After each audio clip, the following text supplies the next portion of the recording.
জয়গুরু। আমার এই অনুকূল কথা চ্যানেলে আপনাদের সবাইকে স্বাগত। আজকে ওই শ্রী শ্রী ঠাকুর অনুকূলচন্দ্রের সহস্রলিখিত যে সত্যানুসরণ, তার যে ধর্ম অংশ, তার থেকেই পরের অংশ আজকে আলোচনা করব। কিন্তু আলোচনার আগে একটি কথা আপনাদের বলি, সেটি হচ্ছে যে এই এই অংশটির আলোচনায় আমি যেটুকু বুঝতে পেরেছি সেইটা থেকে আমার যে অনুভূতি হয়েছে সেইটা আগে বলি। সেটা হচ্ছে যে শ্রী ঠাকুর অনুকূলচন্দ্রের রাতুল চরণে এই প্রার্থনা করি যে ধর্ম বিষয়ে, ভগবানের বিষয়ে আপনাদের খিদে হোক। আবার বলছি, আপনাদের খিদে হোক। আপনাদের শুধু নয়, আমারও খিদে হোক। এই খিদেটা খুব প্রয়োজন। এই অংশে সেটাই বলা হয়েছে। আর একটা দিকও আমার মনে হয়েছে যে সত্যানুসরণ আলোচনা করার যে প্রয়োজন এবং যে আনন্দ আজকে অনুভব করছি, তার কারণ ঠাকুরের কথার ভুল ইন্টারপ্রিটেশন হওয়াও সম্ভব। সেটাও আপনাদের আজকে আমি বলবো। যাই হোক, ঠাকুর লিখছেন, চাহিদা প্রবণ অভাবে পরিশ্রান্ত মৌনী ধর্ম বা ব্রহ্ম জিজ্ঞাসা করে, নতুবা করে না। আবার বলছি, চাহিদা প্রবণ অভাবে পরিশ্রান্ত মৌনী ধর্ম বা ব্রহ্ম জিজ্ঞাসা করে, নতুবা করে না। ইংরেজি করলে দাঁড়ায় এই, desire প্রন্ড exhausted in want, the mind seeks dharma or the supreme being, otherwise not. আবার বলছি, desire prone, exhausted in want, the mind seeks dharma or the supreme being, otherwise not. এখন প্রথমেই আপনাদের আমি একটা ছোট্ট মজার ঘটনা শোনাতে চাই। শ্রী শ্রী ঠাকুর অনুকূলচন্দ্র তখন পুরী ধামে আছেন। নেতাজির যিনি ঠাকুরদা, হরনাথ লজ, তার নামে একটি বাড়ি ছিল, তার নাম হরনাথ লজ। নেতাজি সুভাষচন্দ্রের মা এবং বাবা ঠাকুরকে নিয়ে গিয়েছিলেন এবং সেখানে ঠাকুর প্রায় 2 মাস কাল ছিলেন। তো সেখানে নানান রকম মানুষ আসতো। তো একবার একজন উকিল এসছে, আমি এটা পড়ে শোনাচ্ছি, একদম কোট করছি। মানসতীর্থ পরিক্রমা, সুশীলচন্দ্র বসুদার লেখা। উনি লিখছেন, একদিনের ঘটনা মনে আছে। পুরীর সরকারি উকিল শ্রী শ্রী ঠাকুরের সঙ্গে দেখা করতে এসে তাকে প্রশ্ন করলেন, ঠাকুর, আমি ভগবানকে ডাকবো কেন? আমার তো কোনো অভাব নেই যে অভাব পূরণের জন্য তাকে ডাকা দরকার হবে। আমি নিজে যথেষ্ট রোজগার করি, ছেলেরা সবাই শিক্ষিত এবং ওয়েল এস্টাবলিশড, বাড়িতে আমার কোনো অশান্তি নেই, সবাই সুখে শান্তিতে আছে। কাজে ভগবানকে ডাকবার কোনো প্রয়োজনীয়তা তো বোধ করি না। এটা কি অন্যায়? বলে আশ্চর্য কথা, কিন্তু বহু মানুষ কিন্তু যতই বলুন ভিতরে ভিতরে এটাই ভাবে। হয়তো নাম খাওয়া আসতে ঠাকুরদের থেকে একটু প্রণাম টনামও করে, বাড়িতে পুজো পার্বণও করে, কিন্তু খুব একটা আকুতি নেই, বোধ করে না, না হলেও চলে যায়, আবার অনেকে করেও না। তা এই উকিলটি সেই কথাটি বলছেন। আবার পড়ছি, বলছেন, ঠাকুর, আমি ভগবানকে ডাকবো কেন? আমার তো কোনো অভাব নেই যে অভাব পূরণের জন্য তাকে ডাকা দরকার হবে। আমি নিজে যথেষ্ট রোজগার করি, ছেলেরা সবাই শিক্ষিত এবং ওয়েল এস্টাবলিশড, বাড়িতে কোনো অশান্তি নাই, সবাই সুখে শান্তিতে আছে। কাজে ভগবানকে ডাকবার কোনো প্রয়োজনীয়তা তো বোধ করি না। এটা কি অন্যায়? এই উকিল অন্তত সেইটুকু মনে হচ্ছে যে অন্যায় না ন্যায়। ঠাকুর উত্তর দিচ্ছেন ভারী মজা করে, সত্যিই তো, আপনার যখন কোনো অভাববোধই নেই তখন আপনি ভগবানকে ডাকবেন কেন? অভাবে পরিশ্রান্ত মনই ভগবানকে অনুসন্ধান করে। দেখছেন, লক্ষ্য করে দেখুন কেমন মিলে যাচ্ছে সত্যনারায়ণের সঙ্গে। ঠাকুর বলছেন, অভাবে পরিশ্রান্ত মনই ভগবানকে অনুসন্ধান করে। যখন অভাববোধ করবেন তখনই তো তার শরণ নেবেন। কোনো অভাব নেই তাই ভগবানের দিকে মন নেই, এতে তো অন্যায় কিছু দেখি না। এটা ঠাকুর বলছেন। সত্যি কি তাই? আসলে ঠাকুর এটি যে বললেন তার বড় কষ্ট হলো, দুঃখ হলো যে তুমি এখনো অভাবই বোধ করতে পারোনি। ভগবান বা ধর্ম সম্পর্কে তোমার কোনো খিদেটাই এখনো আসেনি। সমস্যাটা এখানে। এই খিদেটা আসা দরকার। হ্যাঁ, এই প্রসঙ্গে একটা কথা বলি, মানুষের দুঃখ মাঝে মাঝে আসা দরকার আছে, বুঝতে পারছেন? কুন্তিমা মাঝে মাঝেই ওরা বিপদে পড়তো, যেহেতু ধর্মের পথে আছে, আর শ্রীকৃষ্ণকে ডাকতেন, আর শ্রীকৃষ্ণ আসতেন এবং সেই ঝামেলাগুলো মিটিয়ে দিতেন। তো একবার উনি এসেছেন, এরকম ঝামেলায় পড়েছেন, কুন্তিরা ডেকেছে কুন্তিমা। তো শ্রীকৃষ্ণ বলছেন, আর আপনাদেরকে আমি একটা বর দিতে চাই, নেবেন? তো কুন্তিমা বলছেন, কি বর? না, আপনারা ধর্মের পথে আছেন, অথচ আপনাদেরই এত বিপদ, তাই আর কোনো বিপদ আপনাদের হবে না। তখন কুন্তি বলছেন, তা তো লাভ। ও ভগবান শ্রীকৃষ্ণ বলছেন, লাভ এই, আর আপনাদের বিপদ হবে না, ঝামেলা কষ্টের মধ্যে পড়তে হবে না, এবং আমাকেও আসতে হবে না। কুন্তি একটা আশ্চর্য উত্তর দিলেন, বললেন, আমাদের বারবারই বিপদ হোক, বিপদ হলে তবেই বিপদ তারণের দেখা পাবো। ইনফ্যাক্ট আমি জানি না, কুন্তি সম্পর্কে বেশি কথা মহাভারতে লেখা নেই, কিন্তু ওনার মতো বুদ্ধিমতী মহিলা খুব কম পাওয়া যায়, এবং এত আধ্যাত্মিক মহিলা, খুব সত্যি কথা, মানে জয় অফ স্ট্রাগল যেটাকে বলে। তো যাই হোক, কথাটা আমার এইখানেই, যে এখন তার মানে কুন্তি বিপদ চাইছে। আচ্ছা, কেউ বিপদ চায়? বলুন, ভাবুন তো, বিপদ চাইছে কেন? বিপদ তারণকে দেখা পাওয়ার জন্য। বিপদ মানুষের অনেকভাবে হতে পারে। অর্জুনের যেমন বিপদ হয়েছিল, যখন যুদ্ধক্ষেত্রে গেছে তখন সে যুদ্ধ করতে চাইছে না, কারণ অথচ কিন্তু যুদ্ধ করবো বলেই এসেছে, সব জেনেই এসেছে, কিন্তু যুদ্ধ করতে চাইছে না, তার মধ্যে একটা বিষাদ চলে এলো। এখন লক্ষ্য করে দেখুন, বিষাদটা কিন্তু খারাপ নয়, সবসময় যে খারাপ তা নয়। কিন্তু কিছুদিন আগে প্রখ্যাত কথা সাহিত্যিক শীর্ষেন্দু মুখোপাধ্যায়ের একটি সাক্ষাৎকার শুনছিলাম ভিডিওতে। এক ভদ্রলোক তার সাক্ষাৎকার নিচ্ছিলেন, বলছিলেন, আপনার কি বিষাদ রোগ হয়েছিল? বলে, হ্যাঁ, একাধিকবারই হয়েছিল। এবং তিনি বলছিলেন এর এর থেকে পরিত্রাণ পেয়েছেন যখন শ্রী ঠাকুর অনুকূলচন্দ্রের সাথে তার দেখা হয় বা তার সদ্মন্ত্র গ্রহণ করেন। যাই হোক, সেটা অন্য প্রসঙ্গ। তো যখন ভদ্রলোক জিজ্ঞেস করছেন, তো বারবার তো আপনি এই দুঃখ পেয়েছেন, তখন শীর্ষেন্দু বলছেন, হ্যাঁ তা ঠিক, তবে বিষাদের যে কোনো উপকারিতা নেই তাও কিন্তু নয়। এইটা, দিস ইজ ভেরি ইম্পর্ট্যান্ট। কারণ লক্ষ্য করুন, অর্জুনের এই বিষাদের জন্য গীতাতে একটা যোগের নামই হয়ে গেল অর্জুন বিষাদ যোগ, দ্য মিলানকোলি অফ অর্জুনা। এই যে যোগ, মানে যোগ, যোগ মানে কি? যুক্ত হওয়া। কার সাথে যুক্ত হওয়া? ঈশ্বরের সাথে, ভগবানের সাথে যুক্ত হওয়া। তাহলে বিষাদ সবসময় খারাপটা নয়, কিন্তু not that depression is always bad, it may lead you towards, মানে টুয়ার্ডস গড, তোমাকে ভগবানের দিকে নিয়ে যেতে পারে। তাহলে এই খিদেটুকু হোক, এটা খুব চাই। এই কথাটা ঠাকুর কিন্তু এটাই বলছে, চাহিদা প্রবণ, অভাবে পরিশ্রান্ত মন। এইখানে মানে কিসের অভাব? এই ভুল ইন্টারপ্রিটেশনটা কি করবে দেখুন, অনেকেই এটাই করবে যে মানুষ যখন অভাবে পড়ে, পয়সা করি যখন থাকে না, স্বাচ্ছন্দ্য থাকে না, তখন ভগবানকে ডাকে, না ধর্মের কথা ভাবে, ভগবানের কথা ভাবে, ভগবান আমাকে এটা দাও। তা না হলে তো ভগবানকে কেউ জিজ্ঞাসা করে না, ভগবানের কথা ভগবানের কাছে কেউ স্মরণ নেয় না। ঠাকুর যেন এটাই বলতে চাইছে, ভুল। ঠাকুর কিন্তু কথা বলতে চাননি। দিস ইজ মিস ইন্টারপ্রিটেশন যদি কেউ করে থাকে। আবার দেখুন, বলছেন চাহিদা প্রবণ। চাহিদা প্রবণ মানে কি? মানুষের তো চাহিদা আছে।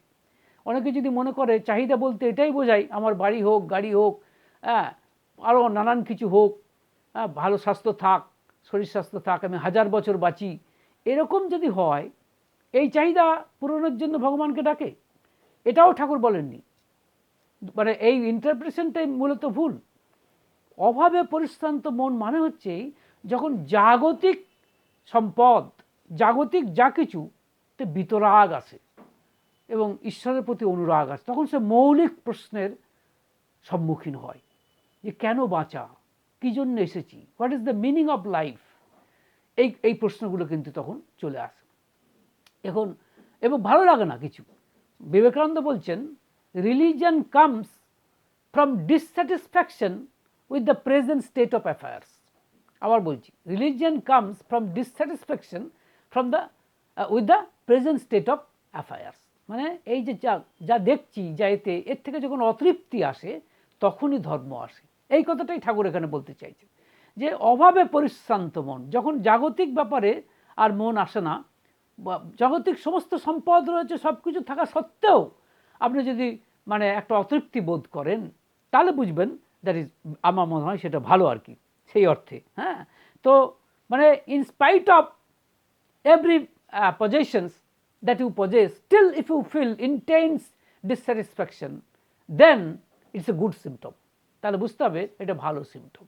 তখন আপনার ঈশ্বর সম্পর্কে মানে কতগুলো মৌলিক প্রশ্নের এই ঠাকুর এটা বলছেন যে অভাবে পরিশ্রান্ত মন। এই প্রসঙ্গে জীবনানন্দ দাশের একটি কবিতার কথা আমার মনে পড়ছে, যেখানে উনি লিখছেন যে একজন ব্যক্তি তাকে লাশ কাটা ঘরে পাওয়া গেছে। অবশ্য সেটা দুঃখজনক, সেটাকেও বলছে না, কিন্তু তার সম্পর্কে তিনি বলছেন, তবু শোনোয়ে মৃতের কাহিনী, তবু শোনোয়ে মৃতের গল্প। এ ব্যক্তির জীবন কোনো নারীর প্রণয়ে ব্যর্থ হয় নাই। বিবাহিত জীবনের স্বাদ কোনোখানে কোনো কিছু রাখে নাই বাদ। সময়ের ঊর্ধ্বতনে এসে বধূ মধু মননের মধু দিয়েছে জানিতে। হার হাবাতের গ্লানি বেদনার দহে এ জীবন কোনো দিন কেঁপে ওঠে নাই। তবু লাশ কাটা ঘরে পাওয়া গেল তারি। এবং পরবর্তী ক্ষেত্রে এই জীবনানন্দ তার সম্পর্কে লিখছেন, বধূ শুয়েছিল পাশে, শিশুটিও ছিল, প্রেম ছিল, আশা ছিল জ্যোৎস্নায়, তবু সে দেখিল কোন ভূত, ঘুম কেন ভেঙে গেল তার, অথবা হয়নি ঘুম বহুকাল।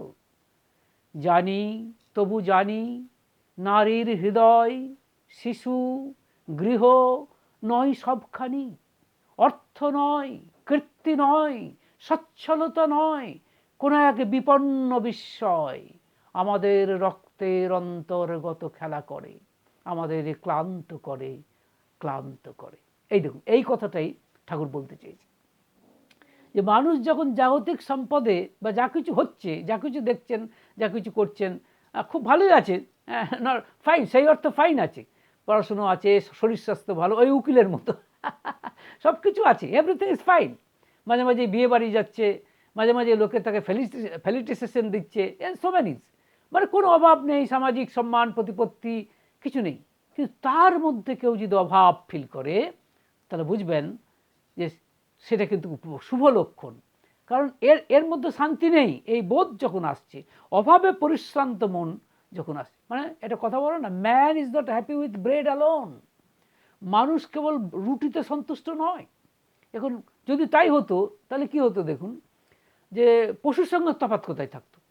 পশুও তো আহার নিদ্রা মৈথুনেই, সে ঠিক আছে। আমিও যদি বলি ঠিক আছে ভালো আহার করব, আমার পেটের ভালো স্বাস্থ্য থাক, আমি 1000 বছর বাঁচি, আমি ভালো খাওয়া দাওয়া করবো, সেই অর্থে বংশ বিস্তার করবো, তার থেকে এনজয় করব, এনজয়মেন্ট। এই এনজয়মেন্টে যখন মানুষের ডিসস্যাটিসফ্যাকশন আসে, যখন এখানে যখন মানুষের অসন্তোষ আসে, যখন এতে ক্লান্ত হয় সে, তখনই তার মাঝে মৌলিক প্রশ্নের উদ্ভব হয়। আর সেই মৌলিক প্রশ্নে তখনই কিন্তু তার মনে ঈশ্বর সম্পর্কে বা ধর্ম জিজ্ঞাসা আসে, আর সেটাই আসল, তখনই ব্যাকুলতা আসে। এবং সেটাই হয় কিন্তু, যেমন ধরুন শ্রীম, তিনি কিন্তু রামকৃষ্ণ এই বেলুর মঠে রামকৃষ্ণদেবের সঙ্গে দেখা করতে আসেননি, তিনি এসেছিলেন আত্মহত্যা করতে। কিন্তু দেখা গেল কোনো কারণে রামকৃষ্ণদেবের সঙ্গে দেখা হয়ে গেল এবং তিনি মৌলিক প্রশ্নের উত্তর বা তার থেকে পেলেন, বা তার আভাস পেলেন, এবং তার থেকে আমরা রামকৃষ্ণ কথামৃত পেলাম। এই শ্রীম, তার দেখুন শ্রীমর মধ্যেও কে এসেছিল, তিনি মাস্টারমশাই ছিলেন এবং তারও সন্তান ছিল একটি। সেই অর্থে যদি বলি, বধূ শুয়েছিল পাশে, শিশুটিও ছিল, প্রেম ছিল, আশা ছিল জ্যোৎস্নায়, তবু সে দেখিল কোন ভূত, ঘুম কেন ভেঙে গেল তার, অথবা হয়নি ঘুম বহুকাল। নো, এটা নয়। ওই যে জানি তবু জানি নারীর হৃদয় শিশু গৃহ নয় সবখানি, অর্থ নয় কীর্তি নয় সচ্ছলতা নয় কোনো এক বিপন্ন বিস্ময়। এই শ্রীমকে তাকে তাড়িয়ে নিয়ে যাচ্ছে। অথবা দেখুন রত্নাকর দস্যু, তাকে নারদ যখন এলেন বললেন যে তুমি যে এরকমভাবে অন্যায় করছো, মানুষকে হত্যা করে সমস্ত কিছু নিচ্ছ বা চুরি ডাকাতি করে তুমি তোমার সংসার প্রতিপালিত করছো, তার দায়ভার তোমার সংসারের লোকেরা নেবে তো?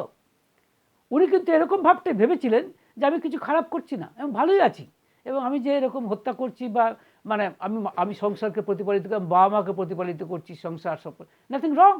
কিন্তু যখন নারদ বলল তুমি জিজ্ঞাসা করেছো তো, এবং তিনি যখন জিজ্ঞেস করলেন তখন বললেন না, কেউ তো নেবে না। তখন তার মধ্যে মৌলিক প্রশ্ন এলো, তাই তো? তখন তার মধ্যে একটা শোক এলো, অবসন্নতা এলো, ডিপ্রেশন এলো, এবং শোকই শ্লোক হয়ে দেখা দিল, মা নিষাদ। এই যে শোকটাই তখন শ্লোক হয়ে দেখা দিল, তাই না? যেমন অর্জুনের যেমন শোক হয়েছিল, যে কারণে অর্জুনের বিষাদ যোগ, সে বিষাদে পড়ে গিয়ে ভাবছে, তাই তো, আমি যদি এদেরকে হত্যা করে আমি ওয়েলথের অধিকারী হইও, তাতেই বা কি এসে যায়, সে তো ঠিক নয়। এইসব যখন তিনি যুদ্ধ করবে না বলে ঘোষণা করেছেন, তখন দ্বিতীয় অধ্যায়ে ভগবান শ্রীকৃষ্ণ বলছেন, কুতস্ত্বা কস্মলম ইদম বিশ্বমে সমপস্থিতম অনার্যজিষ্টম অসর্গম অকীর্তিম করম অর্জুন।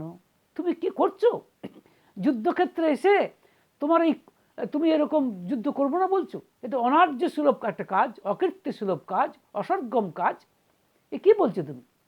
এরকম তিনি বলছেন, বা এটা পরবর্তী ক্ষেত্রে বলছেন, ক্লৈবং মাসমাগম পার্থ নৈতত্ত্বয়ুপপদ্ধতে, মানে ক্ষুদ্রং হৃদয়দর বল্লং তক্ত্বাতিষ্ঠ পরন্তপ। এই ক্লিবতা তোমার শোভা পায় না। কিন্তু তখনও অর্জুন তখন বিষাদগ্রস্ত, কোনটা ঠিক কোনটা ভুল বুঝতে পারছেন না। তখন তিনি বলছেন, কথম ভীষ্মমহং সংখ্যে দ্রোণঞ্চ মধুসূদন ইসুবি প্রতিযত স্বামী পূজার হাবারিসূদন। মানে বলছেন, ও মধুসূদন, হ্যাঁ, ও destroyer of enemies, why should I kill my elders? You see, Bhishma, Dronacharya, with the battle with the arrows in this battle, because they are worthy of adoration. তারা আমার শ্রদ্ধার যোগ্য, তাদেরকে কেন হত্যা করবো? এবং বলেই যাচ্ছে সে, আর ভগবান শ্রীকৃষ্ণ হাসছেন। হ্যাঁ, এবং পরবর্তী ক্ষেত্রে অর্জুন বলছেন, পরবর্তী ক্ষেত্রে, গুরু না হত্বা হি মহানুভাবান শ্রেয় ভক্তুম ভক্ষমপিহ লোকে হত্যার্থ কামাস্তু গুরু নিহৈব ভুঞ্জীয় ভোগান রুধির প্রদিগ্ধান। এর অর্থটা কি? বলতে চাইছেন যে if I kill, or you can say my Dronacharya, and then you see Bhishma, they are my elders. In other words, rather by killing the noble-minded elders in this battlefield, I would rather live with arms. আমি মানে ভিক্ষাবৃত্তি করবো তার চেয়ে, because I think that if I get or if we get or if we enjoy the pleasure of wealth, that would be drenched in blood. তাহলে সেটা রক্ত মাখা হবে, সেটা নেব কেন? এই ধরনের ভুলভাল আমরা লক্ষ্য করে দেখছি যে এই ধরনের কথাবার্তা বলছেন অর্জুন। কিন্তু যাই হোক, অর্জুনের কি এসেছে? বিষাদ এসেছে, ডিপ্রেশন এসেছে। এখন এই বিষাদ যোগ যদি অর্জুনের না আসতো, তাহলে হয়তো গীতাটাই পেতাম না আমরা। লক্ষ্য করে দেখুন, ইনফ্যাক্ট আমাদের সনাতন ধর্ম এত মহৎ যে বিষাদকে একটা যোগ আখ্যা দিয়েছে। Can you imagine? কোথাও পাবেন? I don't think, because you see, the depression is designated as yoga, but through which one can get himself or herself attached to God. Just imagine. সুতরাং ঠাকুর অনুকূলচন্দ্র কোন জায়গায় ধরেছেন দেখুন। যে জন্য আমি বলছিলাম না, আপনাদের বহুবার বলেছি, আবার বলছি, সত্যানুসরণ হচ্ছে নবগীতা। তাই ঠাকুর এই কথাগুলি বলছেন যে ওই ডাক্তারকে যেমন বলছিলেন, ডাক্তার বলছি, ওই উকিলকে, সরকারি উকিলকে ঠাকুর বললেন, না আপনার যখন কোনো অভাববোধই নেই, তখন আর ভগবানকে ডাকবেন কেন, বা ধর্মকে প্রয়োজন? না, আমি তো এতে কোনো অন্যায় দেখি না। এটা যদিও ঠাকুর মজা করে বললেন, কিন্তু এটা তো দুঃখের জিনিস। এটা কি ভালো জিনিস? প্রশ্ন হচ্ছে এইখানেই। আপনি যদি বলেন দ্যাট ইউ আর ফাইন, এখন যদি বলেন এরকম যে আমি ভালোই আছি, নাথিং রং উইথ মি, এটা কি ভালো? এটি প্রশ্ন। This is the fundamental question, that you do not feel, আপনি কোনো অভাব বোধ করছেন, you do not feel any want, মানে you do not feel any sort of, you can say, কোনো অভাবই আপনি বোধ করছেন না। Is it better? Is it good? This is the fundamental question. No, আপনি যদি সব থাকা সত্ত্বেও কোনো কিছুর অভাব বোধ করেন, দ্যাট ইজ গুড এনাফ। সেটাই তো সবচেয়ে বেশি ভালো, কারণ তখনই ব্রহ্ম জিজ্ঞাসা আসবে, তাহলে কিন্তু আসবে না। সুতরাং তখনই মনে হবে সত্যটা কি, এই পৃথিবীতে, এই বিশ্বে সত্যটা কী, তখন বুঝতে পারবেন। এই যে ভগবানের কথা বলে, ধর্মের কথা বলে, বিশ্ব ব্রহ্মাণ্ডের যিনি মালিক বলে ধরা হয়, বা যিনি সবটাকে ধরে আছেন, যাকে ধর্মও বলা হয়, হ্যাঁ, তার সম্পর্কে হয়। তখন যদি কেউ প্রশ্ন করে এগুলো আছে কি, তখন ওই বিবেকানন্দের মতো বলতে ইচ্ছে করবে, if this is not this is true, this is true মানে যদি ধর্ম বা ভগবান বলে কেউ থাকে, হোয়াট এলস ম্যাটার্স, তাহলে আর কিসের প্রয়োজন, আর অন্যান্যগুলো কি দরকার লাগবে আমার। And if it is not true, what our lifes matter. আর এটা যদি সত্যি না হয়, তাহলে আমাদের জীবনই বার প্রয়োজন কি, কেন জন্মালাম, what is the meaning. In fact মনে রাখবেন, all of us lead our lifes only because we feel that there is a meaning of life, তাই না? আমরা যে জীবন যাপন করছি, এর একটা কারণ হচ্ছে জীবন যাপন করার একটা অর্থ আছে মনে করছি, there is a meaning of life। যে মুহূর্তে আমার জীবন যাপন করার কোনো অর্থ খুঁজে পাবো না, তখনই জীবন সম্পর্কে আমার ভিতরে আগ চলে আসবে। আমি কিন্তু এই কথা বলছি না যে ভগবানকে পাওয়ার জন্য, ধর্মকে পেতে গেলে, হ্যাঁ, আপনার দুঃখ আসুক, বা আপনি পাগল হয়ে যান, বা আপনার বিষাদযুক্ত হন, নট। কিন্তু এটাও সত্য, আপনি একটা অভাব আপনি বোধ করুন, একটা অভাব যদি বোধ না করেন, সেটাও দুঃখের। কারণ আপনি যদি এই জাগতিক সম্পদের মধ্যেই খুশি থাকেন, এর মধ্যেই সমস্ত আনন্দ পেয়ে যান, আই এম সরি, আপনার জীবনে এটা বলতেই হবে যে ভগবান সম্পর্কে খিদে আসেনি। খিদেটা প্রয়োজন, ভয়ঙ্কর প্রয়োজন। এখন একজনকে আমি বলছিলাম, তার কিন্তু অনেকে তো খিদে আসছে না, তাহলে উপায়টা কী? উপায় হচ্ছে ভক্ত সঙ্গ করা। ঈশ্বর সঙ্গ করলেও খানিকটা হয়। রামকৃষ্ণদেব বাড়ি মজা করে বলেছেন যে দেখো না, যারা ন্যাবা রোগী, মানে জন্ডিসের রোগী, তাদেরকে ওই মিষ্টি লাগে না, মানে কোনো স্বাদ লাগে না, কিন্তু খেতে খেতে খেতে খেতে আস্তে আস্তে স্বাদ ফিরে আসে। সুতরাং ভক্ত সঙ্গ করা, ঈশ্বরের কথা শোনা, ধর্মের কথা শুনলেও কিন্তু অনেক সময় আস্তে আস্তে একটা ইন্ডাকটিভ ইফেক্ট হতে পারে। এটাও কিন্তু ভগবান রামকৃষ্ণদেব এবং অন্যান্য অনেকেই ভার্চুয়ালি বলেছেন। যেমন আমি একজনকে জানি, তিনি আমাদের সৎসঙ্গে আসেন। একদিন জিজ্ঞাসা করছিলাম যে এরকম আপনি যে আসেন ভালো লাগে এইসব শুনতে? বলছে না, ভালো টালো তেমন লাগে না, ওই বাড়িতে বলে বসে আছো, যাও গিয়ে বসো, খানিকটা সময় কাটাতে আসি। আমি কি বলি, এও মন্দের ভালো। কেন জানেন মন্দের ভালো মানে কেন বলছি আপনাদের? একটা উদাহরণ, একটা ঘটনা বলছি আপনাদের। তখন শ্রী ঠাকুর অনুকূলচন্দ্র দুমকাতে ছিলেন, তাকে থাকতে হয়েছিল কোনো বিশেষ কারণে, বোধহয় মাসখানেক মতো ছিলেন। তো সেখানে একজন সেখানকার বড় উকিল অরবিন্দ মুখোপাধ্যায় তার বাড়িতে ছিলেন, মুখার্জি দালান বলে বাড়ি, সেখানে ছিলেন। আর ঠাকুর যেখানে থাকবেন সেখানে যে মানুষ থাকবে এটা কোনো বলে দিতে হয় না, মানুষ আসবেই। বহু মানুষ এসেছেনও। তো একজন মানে কালিদা বলে নাম, টাইটেলটা এই মুহূর্তে মনে করতে পারছি না, তিনি এসেছেন, এসে ঠাকুরের কাছে এসেছেন, কিছু তিনি বলছেন না। তো তার ঠাকুরের যারা ভক্ত তারা বলছেন, আপনি কি ঠাকুরের কাছে কিছু জানতে চাইবেন? তো কালিদা বলছেন, না, আর কি, অনেক দেখলাম, এবার যেতে পারলে বাঁচি।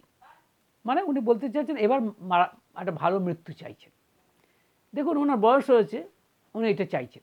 সাধারণভাবে মনে হতে পারে যে ভদ্রলোক তো ভুল কিছু চাইছেন না, নাথিং রং, কারণ বয়স হয়েছে, তিনি অনেক কিছু দেখেছেন, সব তো শেষ হয়ে গেছে, মানে আর কিছু জগৎ থেকে তার কিছু পাওয়ার নেই। তাই তিনি বলছেন যে আমি এবার ভালো মৃত্যু চাইছি, অর্থাৎ বিছানায় পেচ্ছাপ পায়খানা না করেন, কেউ যেন তার সেবা না করে, মোটামুটিভাবে কাউকে কষ্ট না দিয়ে তিনি যেন মারা যান। এই সমস্যা আমাদের অনেকেরই, হ্যাঁ। কিন্তু এর মধ্যেও একটা মিথ্যা আছে, চূড়ান্ত মিথ্যা আছে, কারণ মৃত্যু আমরা চাইতেই পারি না। এইটাই বলতে চাই। যখন এই কথা বলছেন ভদ্রলোক যে না, আর কি চাইবো, অনেক দেখলাম, এবার একটা ভালো মৃত্যু হলেই, মানে এরকম বলতে চাইছে। তো ঠাকুর একটি মন্তব্য করলেন, দেখুন দাদা, বুড়ো বয়সেও আমরা শিশুই থাকি, জীবনকে বিদায় দিতে চাই না, দিও না, দিয়েছি বলে ব্লাফ দিতে পারি মাত্র। ভালো করে শুনুন, বলছেন বুড়ো বয়সেও আমরা শিশুই থাকি, জীবনকে বিদায় দিতে চাই না, দিও না, দিয়েছি বলে ব্লাফ দিতে পারি মাত্র, ধাপ্পা দিতে পারি মাত্র। এই যে কত বড় সত্য, তার কারণ আমি যদি বলে মৃত্যু চাই, ভুল কথা। ঠাকুর মজা করে বলেছিলেন একটি মা সম্পর্কে, সে বলছিলেন এবার মরতে পারলে বাঁচি, তো ঠাকুর বলছেন দেখ সালা মরেও কিন্তু বাঁচতে চাইছি। তার কারণ আমার ইনার নেচারে হচ্ছে সচ্চিদ আনন্দ, সচ্চিদ আনন্দ। আমি ছিলাম, আমি আছি, আমি থাকবো, থাকার প্রতি আমার দুর্নিবার আকর্ষণ। সুতরাং আমি মৃত্যু চাইছি মানে মিথ্যা কথা বলছি, অন্যায় করছি। মৃত্যু আমি চাইতে পারি না। মৃত্যু আসে আসুক সেটা আলাদা কথা, লেট দেম কাম, সেটা আসে তখন আসুক, কিন্তু মৃত্যু আমি নিজে চাইতে পারি না। রবীন্দ্রনাথ বলছেন যে মরিতে চাহি না আমি সুন্দর ভুবনে, মানবের মাঝে আমি বাঁচিবারে চাই। সত্য কথা। হ্যাঁ, মৃত্যু যখন আসবে তখন আলাদা কথা, তখন আবার রবীন্দ্রনাথ কথাও বলছেন, মরণ রে তুহু মম শ্যাম সম, সেটা অন্য কথা, কিন্তু তিনি চাননি কোনোদিন। রবীন্দ্রনাথ কত কষ্ট পেয়েছেন, তার ছেলে মারা গেছে, স্ত্রী মারা গেছে, একটার পর একটা তার দুঃখ, জীবনে দুঃখ একটার পর একটা এসছে, কিন্তু মৃত্যু তো তিনি চাননি। তার কারণ তিনি আধ্যাত্মিক মানুষ। তো যাই হোক, এই ভদ্রলোক যখন এই কথাগুলি বলছিলেন, তখন ঠাকুর বললে, ওই ভদ্রলোক তখন একটু ভয় পেয়ে গেছেন ঠাকুরের কথা শুনে। তিনি বলছেন তাহলে কি করব? হ্যাঁ, ঠাকুর বলছেন ঈশ্বরের নাম করুন, ভগবানের নাম করুন। তখন উনি বলছেন ভগবানের নামটা আমার আসে না, দেখুন ভগবানের নামই আসছে না। তখন ঠাকুর বলছেন ঠিক আছে, এক কাজ করবেন, বলে দুকলি গান গেয়ে দিলেন। মানে কি বলছেন ওটা, ইয়ে বদনে বলো হরি হরি, ছাড়ো রে মন কপট চাতুরি, বদনে বলো হরি, ঠাকুর নিজে গেয়ে দিলেন। তো উনি বলছেন এইসব গানটা না আমার আসে না, দেখুন গানও গাইতে পারছেন। তখন ঠাকুর বলছেন দাদা আপনি বুঝতে পারছেন না, শয়তান আপনাকে কেমন ঘিরে ধরেছে, আপনাকে একটা গানও মানে গান গাইতেও দিচ্ছে না, ভগবানের নামটা পর্যন্ত করতে দিচ্ছে না। শয়তান কে? প্রবৃত্তির অভিভূতি। এই শয়তান প্রবৃত্তির অভিভূতি আমাদেরকে ঘিরে ধরেছে, ওই দাদাকেও ঘিরে ধরেছে। তখন ভয় পেয়েছেন। তখন ঠাকুর উনি বলছেন তাহলে কি করব? বলছে আপনি রাত্রেবেলায় 10 বার ঠাকুর ঠাকুর বলে ঘুমিয়ে পড়বেন। ও তাতে হবে? বলে হাইটে পারবো, চলে গেলেন। তো ভক্তরা জিজ্ঞেস করছে আপনি তো দীক্ষা নেওয়ার কথা বললেন না? ঠাকুর বলছে না, ওকে এইখান থেকে শুরু করতে হবে, দ্যাটস দ্য ফ্যাক্ট। রত্নাকরকে যেমন রাম বলা সত্ত্বেও রাম বলতে পারছেন না, তিনি তো মরা মরা বলছেন। সুতরাং উপসংহার পর্বে আমি চলে এসেছি, যে কথাটা বলতে চাই, এই সমস্ত জাগতিক সুখের মধ্যে হয়তো কোনো দুঃখ নেই, তথা মানে অ্যাপারেন্টলি দের ইজ নো সরো, আপনি মনে করছেন, কিন্তু তবু ভগবান সম্পর্কে আপনাদের আমার সবার একটা খিদে হোক, তার ধর্ম সম্পর্কে ভগবান সম্পর্কে একটা খিদে হোক, সেই জন্য ঠাকুর বলছেন, এবং একটা চাহিদা হোক, একটা চাহিদা হোক ভগবানকে পাওয়ার, ঈশ্বরকে পাওয়ার একটা চাহিদা হোক। এই আমি প্রথমেই যেটি বলছিলাম, যে আপনাদের প্রথমেই বলতে চাই, ঈশ্বরকে পাওয়ার, ভগবানকে পাওয়ার, ধর্মকে জানার একটা চাহিদা হোক, আপনাদের মনে একটা চাহিদা হোক, একটা খিদে আসুক। বলে না, খিদে থাকলে কিন্তু রোগ হয় না। রোগের সবচেয়ে বড় রোগের একটা সিমটম হচ্ছে খিদে না থাকা। এখন আমরা কিন্তু ভব রোগে ভুগছি, যে কারণে আমাদের খিদে হচ্ছে না ভগবানের প্রতি। ভাবছি ঠিকই আছে, দুঃখও যেমন আছে, মাঝে মাঝে সুখও আছে, সর্বনাশ। মনে রাখবেন ঈশ্বরকে পাওয়া দরকার, ঈশ্বরের প্রতি। ধর্ম আসলে ঈশ্বরই, আর কিছু নয়। ধর্মের মূর্ত প্রতীক হচ্ছেন পুরুষোত্তম, তাই তার প্রতি আমাদের একটা খিদে আসুক, এই প্রার্থনা জানিয়েই আজকের এই বক্তব্য আমি শেষ করছি। ভালো থাকবেন, জয়, এবং কমেন্ট করবেন, জয়।